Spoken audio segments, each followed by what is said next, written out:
5 channel driver board ஒரு 2 piece கேட்டிருந்தார். நம்ம அவருக்காக ரெடி பண்ணியிருக்கோம்.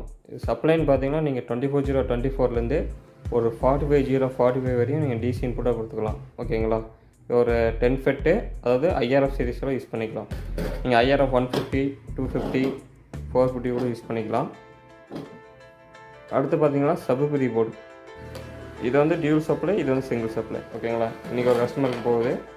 அப்புறம் நம்ம 12 வோல்ட் பிடி போர்டு ஸ்டாக் இல்லை, ஒரு 2 பீஸ் இருந்தது, அவருக்காக ஒரு பீஸ் கேட்டிருந்தாரு, அவருக்காக ரெடி பண்ணியிருக்கோம். அடுத்து பார்த்தீங்கன்னா நம்மளோட சரௌண்ட் போர்டு. இது ரெகுலர் மூவ்மெண்ட் போய்கிட்டே இருக்கும். சாப்பிட்டா வாட்ஸ்அப் பண்ணுங்கள். இது ஒரு 2 பீஸ் கேட்டிருந்தார் ஒரு கஸ்டமருக்கு, அவருக்காக ரெடி பண்ணியிருக்கோம். சரௌண்டிங் வந்து வாய்ஸ் கண்ட்ரோல் பண்ணுற மாதிரி கொடுத்துருக்கோம் இந்த ஃப்ரீ செட்டு. இது வந்து கெயின். ஓகேங்களா? இது வந்து வால்யூம். சென்டர் அவுட்புட் இருக்குது அதில், லெஃப்ட் ரைட்டு ப்ளஸ் சென்டர் உங்களுக்கு வரும்.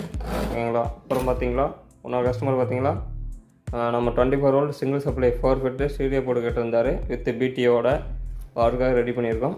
நீங்கள் 24 வோல்ட் இன்புட் கொடுத்துக்கலாம், பஸ் வேறு எது பண்ண யூஸ் பண்ணிக்கலாம். வித் 7812 7805 ரெகுலேட்டரோடு வந்துடும். இது வந்து லைஃப்னு பார்த்தீங்கன்னா நம்ம நாளுக்கு லைஃப் வரும். வித் ஈச்சிங் பார்த்தீங்கன்னா நீங்கள் 1330 கேபின் வைக்கிற மாதிரி தான் கொடுத்துருப்போம். ஓகேங்களா? நீங்கள் காப்பரேட் சைஸில் தான் இருக்கும், வாங்கி யூஸ் பண்ணிக்கலாம். நீங்கள் எதுவுமே யூஸ் பண்ண தேவையில்ல. சப்ளை கொடுக்குறீங்க, 5 வோல்ட் அவுட்புட் யூஎஸ்பி போர்டு வந்துடும். பேஸ் டேபிள் போர்டு இதிலே இருக்கும். இன்புட் அவுட்புட் எல்லாம் கிளியர் மென்ஸ் பண்ணியிருப்போம். அதேமாதிரி ஃபீக்கர் அவுட்புட்டு, அப்புறம் வந்து ஆடிஷனல் இன்புட்டு எல்லாமே கிளியராக மென்ஸ் பண்ணியிருப்போம். நீங்கள் அதுமாதிரி லைன் கொடுத்தா போதும். ஓகேங்களா?